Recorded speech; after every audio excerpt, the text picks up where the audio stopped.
Middle school families, Andy here again. We're going to go through week one's work, preparing you for this work, for this lesson, as you go through the Discovery of Deduction handbook here. And I'm going to pattern this as how I envision these sessions going forward.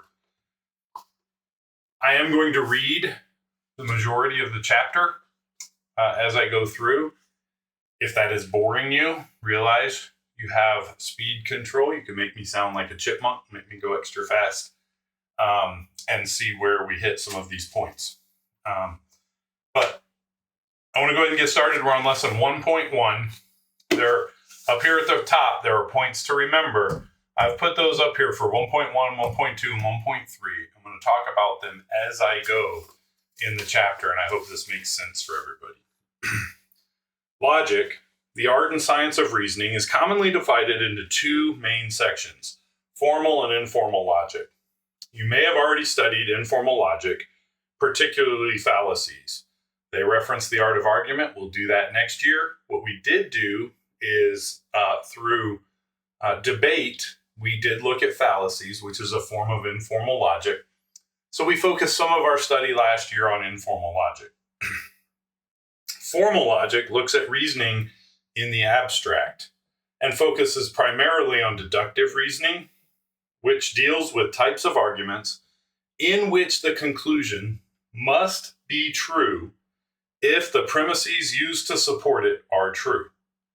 Formal logic studies how an argument is put together, or the form, structure of the arguments, rather than what the argument is about, or the content or substance of arguments. For example, consider the following argument. All men are mortal. Socrates is a man.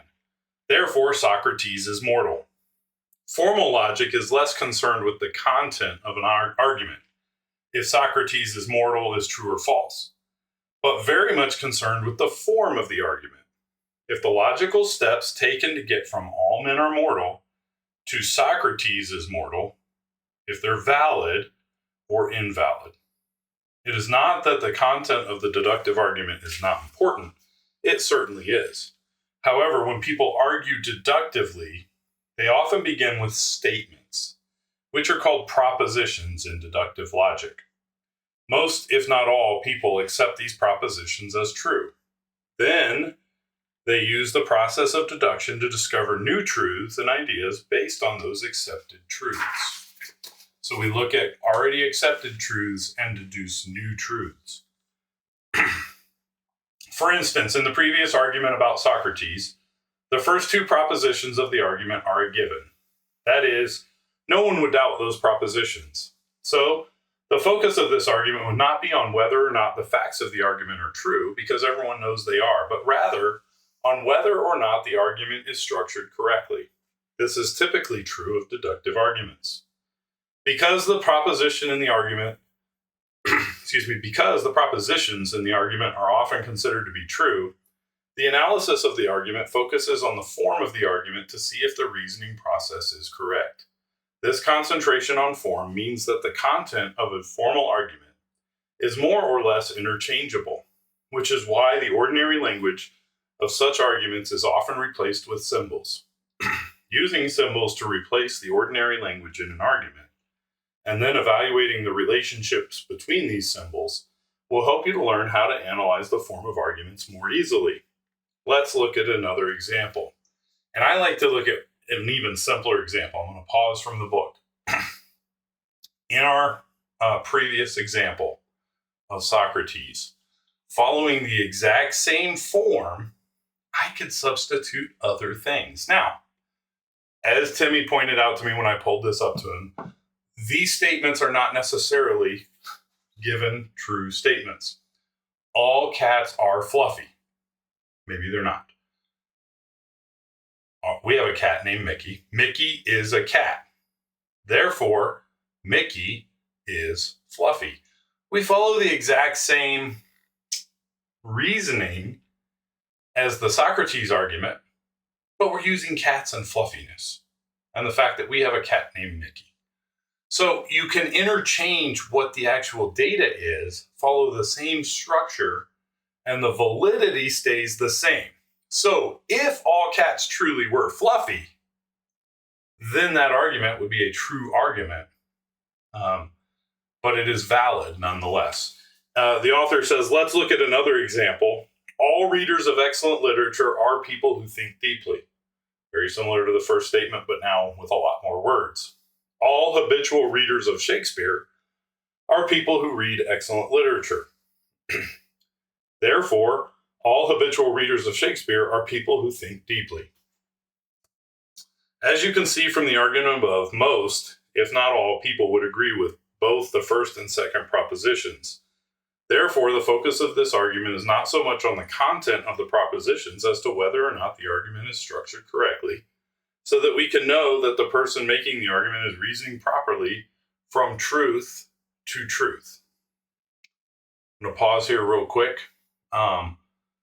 Anytime there's a bold word here, the word truth is bold, I encourage you to go to the back.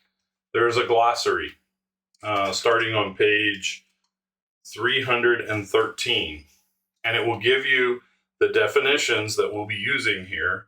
This says truth, a right understanding of reality. Okay, so anytime you see a bold word, I encourage you to look it up, maybe make a flashcard. We're going to be learning these and relying on a constant definition of these as we go through the course. The most fundamental difference between formal and informal logic is that formal logic focuses on the structure of an argument, whereas informal logic focuses on evaluating the weight and relevance of the evidence. So we focus on the form in formal logic. We concentrate on the content in informal logic. That is the biggest difference. That is, informal logic focuses on evaluating the content of ordinary language arguments, while deductive logic focuses on evaluating the structure of an argument.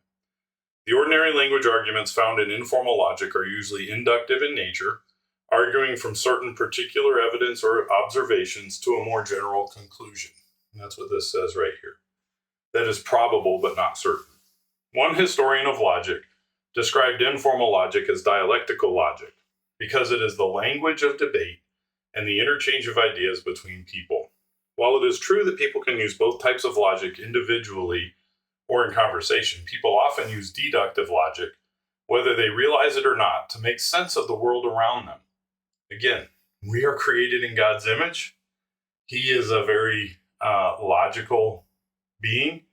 Therefore, we are logical and rational, and we use that on a daily basis. In some ways, it is the simplest type of logic because people use single truths they already possess or believe in order to arrive at new truths. As a matter of fact, even though you may not be aware of it, you use formal logic regularly, every day. In order to discover new truths or new knowledge, you use propositions or truths that you believe to be true. Sometimes you use this process in order to discover simple truths, such as making observations about things you see every day. For instance, you might notice a child in a certain school uniform and reason, all children I have seen who wear that uniform go to Seton Preparatory School. So I bet that child goes to Seton Preparatory School.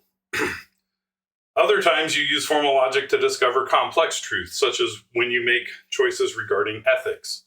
For example, you might reason, if I want to contribute to society, I should start by being a good neighbor. I think I will help my new neighbor move into their house today. Of course, you are assuming in this argument that helping your new neighbor move into their house is a way to be a good neighbor. In order to help you understand how you can use formal logic to discover both complex and simple truths, consider the following examples. You've probably heard the famous Latin saying, cogito ergo sum, which, translated into English, means I think, therefore I am. A French philosopher named René Descartes originally coined this famous statement. Descartes was interested in the source of our knowledge and how we can know whether or not what we believe is accurate. In other words, because Descartes was aware of how easily human beings can be deceived by their thought processes, he wondered how humans could know whether or not any of their beliefs were actually true. Therefore, he decided he would question everything he believed in order to determine if he could find any truth that was undeniable or self-evident. As he did this, he soon realized that his doubts were evidence of his own thought process. After all, a person must think in order to doubt, and there cannot be thought unless there is a sentient thinking being generating those thoughts. Therefore, Descartes reasoned that the one undeniable truth was that his thoughts were evidence of his existence. Let me put that in plain English. Descartes tried to look at the world and find an undeniable truth. And in his understanding of that, his doubt of his thoughts, he found to be an undeniable truth. And therefore, evidence that he is a thinking being. So, he thinks, therefore he is. It's very, very high level of thinking, but it takes that deductive reasoning, and he went from truth to truth to truth to truth, and he built that thing. Now we're going to look at it here. If you were to translate this argument into formal logic, you would write something like this: all beings that think are, or they exist. Okay? I think. Therefore, I am, or I exist. So all beings that think exist.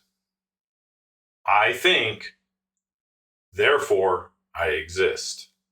So Descartes boiled that down to I think, therefore I am. That the thought process of thinking in and of itself indicated the essence of being or existing. And so he took from one step to another step, and he took a truth and he built the truth, and he came to a conclusion that because he thinks, he is a being. Some people might argue that this is a waste of deductive argument. After all, who really questions whether or not he exists? Although many people do not ponder questions such as this, philosophers certainly do. And deductive logic is one tool that allows them to reach conclusions and therefore learn more about reality, knowledge, or values. But let's look at a more practical example of deductive logic, something about which ordinary people might think. Imagine that two different people are considering whether or not to vote for a particular political candidate, whom we will call candidate X. The candidate believes in increasing taxes to fund social programs. One person might argue the following: all candidates who wish to provide social programs care for the citizens of a nation. Candidate X wishes to provide social programs, therefore, candidate X cares for the citizens of the nation. The other person might argue the following: all candidates who believe in increasing taxes will hurt the economy. Candidate X desires to increase taxes. Therefore, candidate X will hurt the economy. We came to two very different conclusions through the same process. The argument is valid in both cases. We just have to evaluate the premises. So notice that although these two people arrived at very different views of the candidate, they both used deductive logic to arrive at those views. That is, they used propositions that they had believed to be true, the first two propositions in both arguments, to discover a third and new proposition. One person believes that candidate X will care for the citizens of the nation. The other believes the candidate will hurt the economy. Both conclusions or new beliefs come from previous propositions the two people already believed to be true. Did you know that this same deductive process often occurs in your mind when you buy a new product as a result of advertising? Let's say, for example, that you see an advertisement about a toothpaste that is guaranteed to whiten teeth. As a result of that commercial, you purchase the toothpaste and start using it. Your reasoning for purchasing the toothpaste might look something like this: people who want to have whiter teeth use toothpaste A. I want to have whiter teeth. Therefore, I will use toothpaste A. As you can see, People use formal deductive arguments to arrive at conclusions about things as simple as toothpaste and as complex as theories of their own existence. However, you should be aware that it is possible to misuse deductive arguments, whether you're reasoning about simple or complex things. Therefore, as we proceed through the rest of this book, you will learn both how to structure your own proper formal arguments and how to critique others' formal arguments. In this way, you will become proficient in the two key aspects of formal deductive logic: construction and analysis. That ends section 1.1. There are some exercises to go through. We are now going to go into lesson 1.2. This one is shorter. The Art of Argument, another book, but it's on informal logic, emphasized that informal logic needs to be more inductive and formal logic needs to be more deductive. First, let's quickly review the differences between inductive and deductive logic. Inductive reasoning tends to start with evidence that we can observe and compile. Okay, we start with observations. For example, if someone were studying the characteristics of excellent schools, he would carefully examine several examples of schools that are considered to be excellent in order to discover common characteristics between these schools. Those common characteristics become the evidence upon which his inductive argument will be based. Inductive logic often works towards generalizations that are reasonably accurate with more or less probability.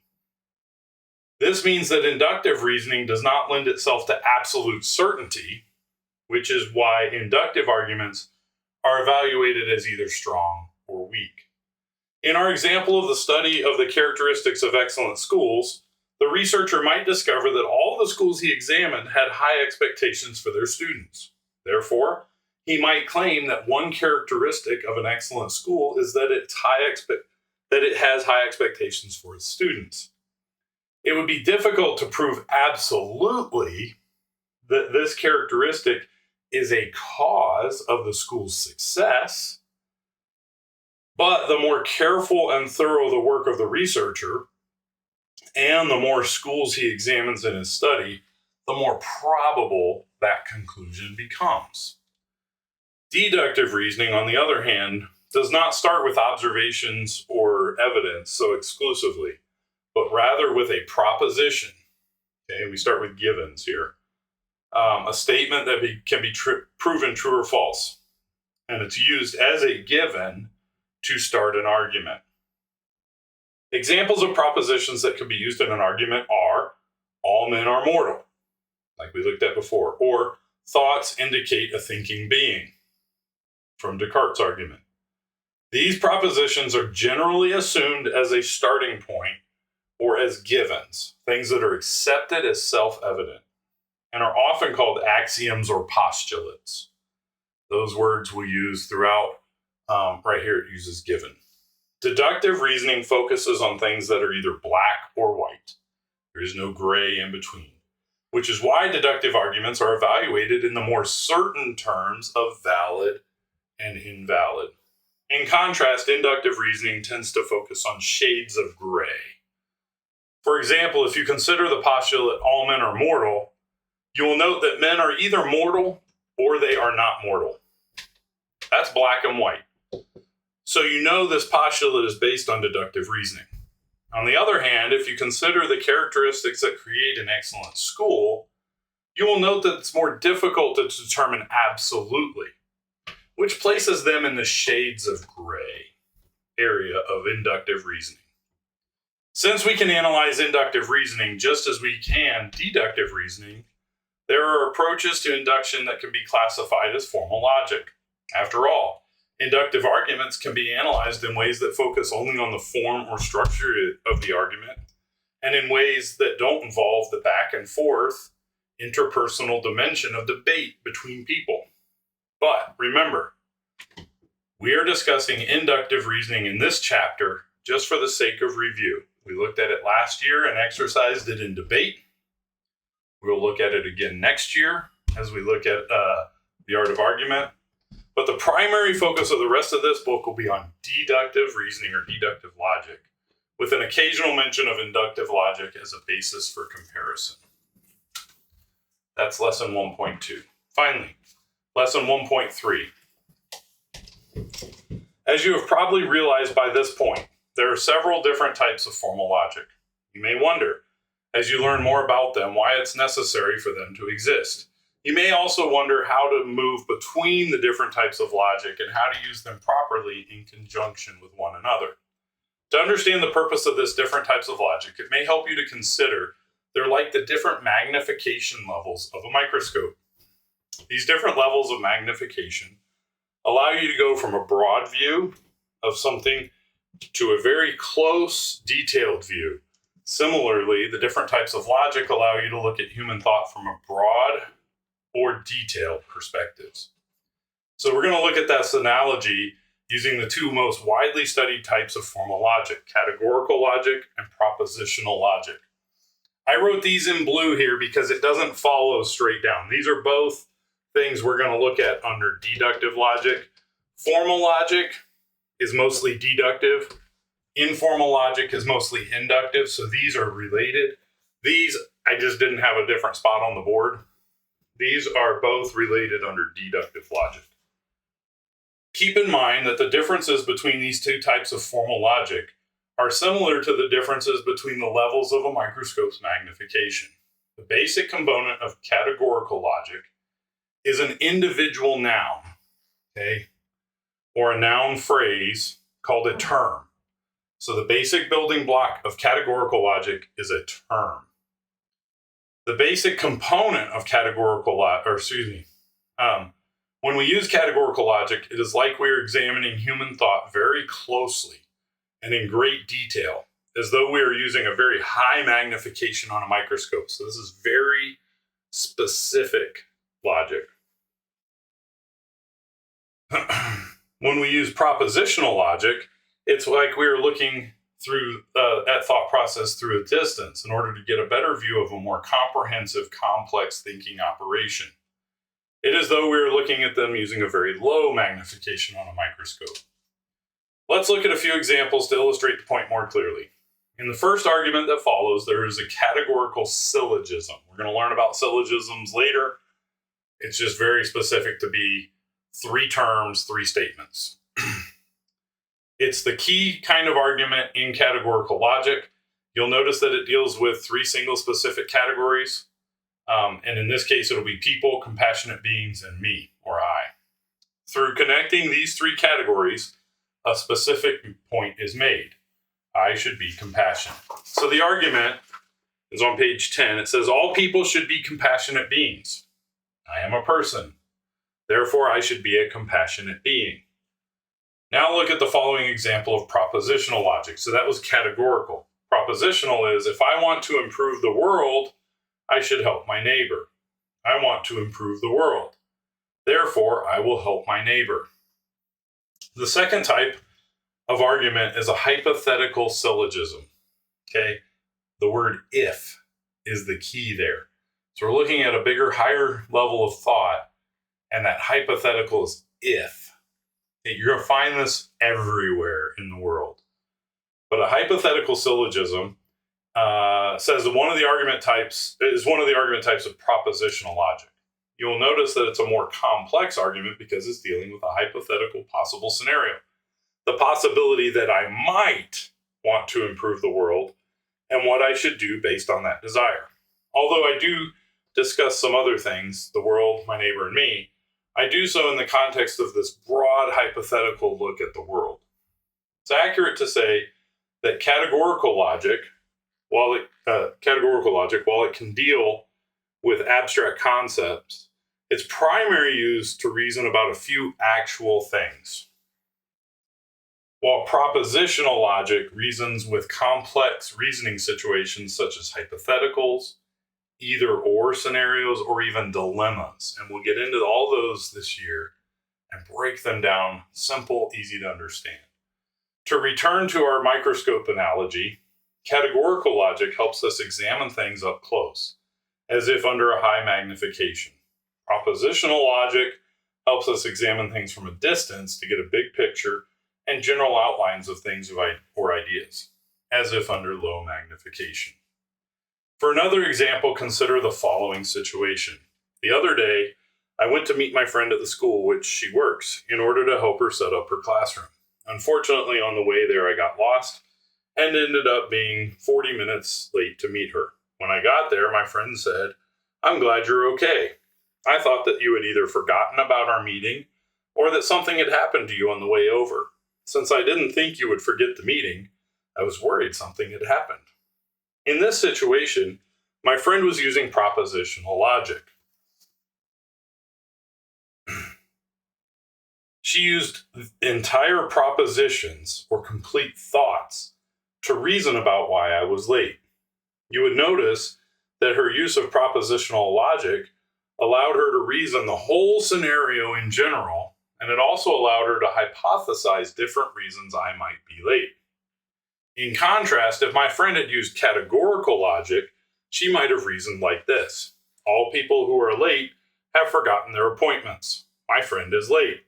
Therefore, my friend has forgotten his appointment. Or she could have reasoned, all people who are late have been in accidents. My friend is late. Therefore, he has been in an accident. You'll notice that some similar thought processes occur in both the propositional and categorical arguments. However, the categorical argument deals with one concrete idea at a time, as if looking at the situation up close, detail by detail. Propositional argument examines complex possible scenarios all at once, as if looking at the entire situation. Now, let's switch to a different analogy that will help you understand how to move between the different types of logic. We could say the different types of logic are like different cultures. If you traveled to another country, you would most likely find its culture was different from yours. Even though you would notice some things that were similar to your own culture, such as the presence of stores, holidays being celebrated, and some sort of transportation system being in place. There would be enough differences that you would probably have to adapt to the new culture quite a bit. Different cultures tend to have unique laws, procedures, customs, and symbols to which newcomers must adjust. You might experience a bit of culture shock at first, but soon you would adjust and be able to appreciate the uniqueness and adventure of the new place. Just as different cultures contain unique procedures, rules, languages, and practices, so do the different types of logic. Another similarity is that all types of logic have some things in common with one another, as do cultures.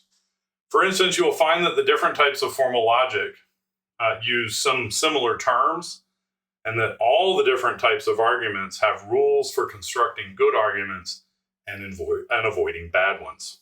Such comparisons will help you move between the different types of logic because you'll be able to follow the common concepts between them. However, you'll also find, just as with understanding a different culture, that you must learn the different aspects of each individual logic system in order to understand and appreciate it properly. Although this may frustrate you at first, when you encounter a new type of logic, realize that soon you will adapt and be able to appreciate it for its own sake. At this point, you may be wondering why we're starting with categorical logic.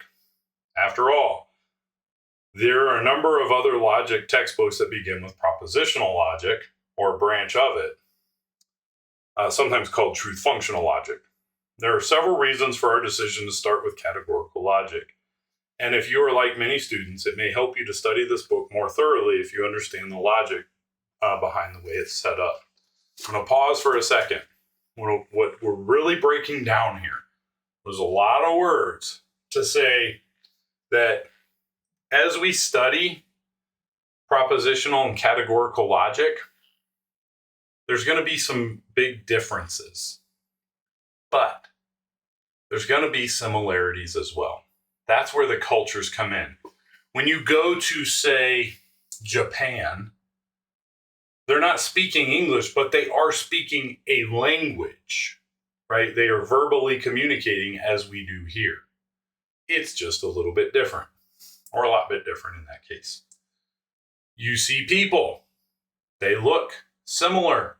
They have a head, 2 arms, 2 legs. Now, when I go to Asia, I'm usually standing up above everyone, and I have to get used to that, right? as you travel. There are differences, but there are similarities as well. And as we go between, we're going to learn what those differences are, but we're going to focus on the similarities between that structure that is going to be common across both. So we will be starting with categorical logic, as the book just said. But once we get to propositional logic, we don't abandon everything.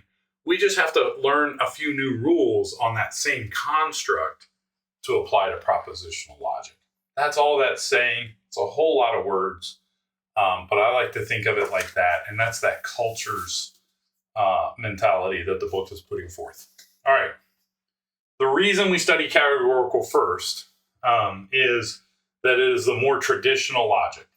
It was seen as essential for understanding the thinking processes of many of the foundational thinkers, such as Plato, Aristotle, Augustine, and Aquinas. When you read the book or the works of these philosophers, you will find that their writing mirrors the categorical thought processes that you will learn in this book. By studying categorical logic, you will better be able to understand their writing. Furthermore, categorical logic was developed first historically, and unless there's a good reason not to, why not teach first things first? Lastly, our experience has been that students generally find categorical logic easier to understand because it deals with fewer forms. Therefore, when students study categorical logic first, they move from simpler to more complex forms of logic in a systematic manner, much like how students studying math move from simple calculations to more complex operations as they gain more advanced math skill. As you begin the study of categorical logic, realize that you will learn to analyze the basic units of thought in a clear, systematic manner that you can more easily proceed to examining complex arguments. In addition, you will follow the learning trajectory of many of history's greatest thinkers and philosophers. And that concludes week 1 of the Discovery of Deduction.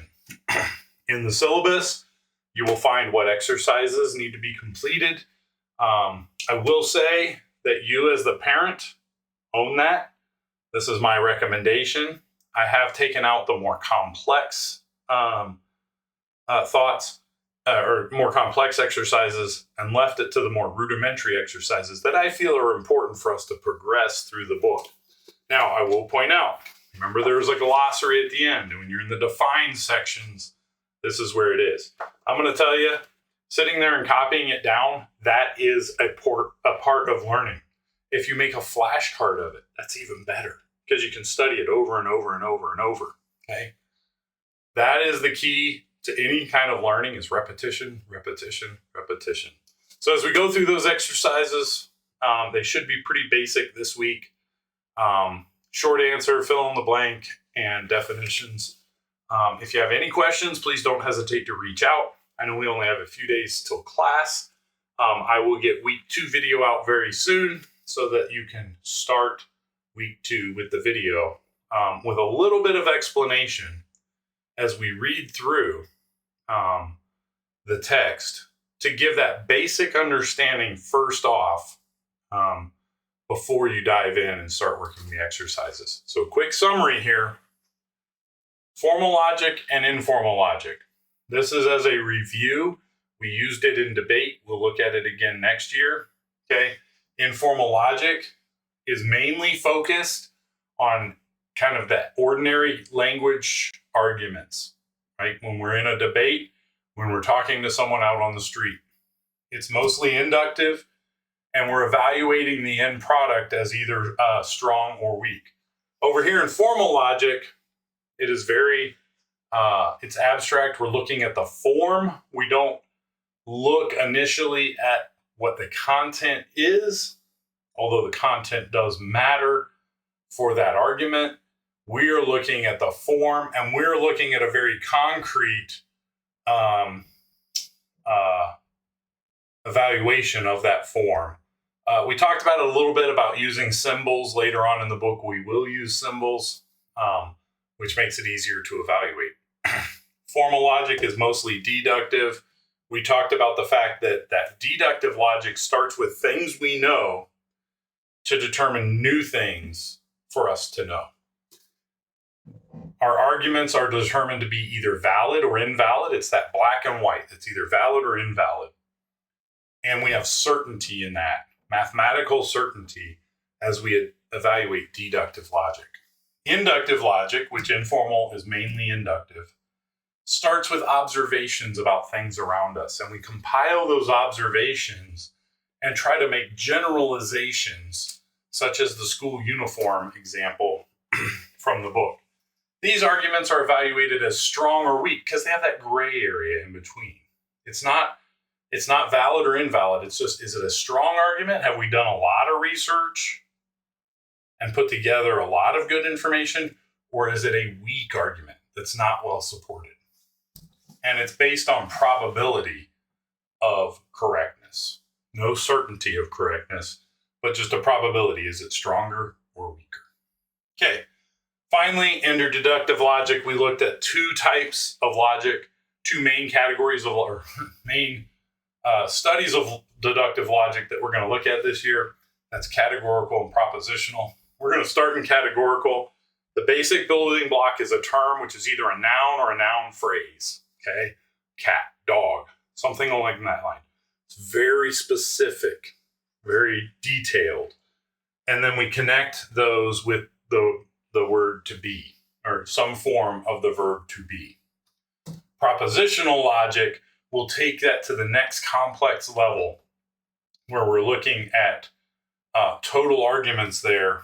We use statements, which may be made up of numerous noun phrases and things. And then we have logical operators there. That's that broader view where we look at dilemmas, either-ors, hypotheticals, and we're going to look at more complex situations in propositional logic. So we will be starting in categorical. That's where we're headed. This is all background information to get us there, and I hope this helped. I love feedback on whether this was helpful. Too long, too short. What can I do better as we move forward? So look forward to seeing everyone Monday. Have a great weekend, and I'm Andy, and I'm out.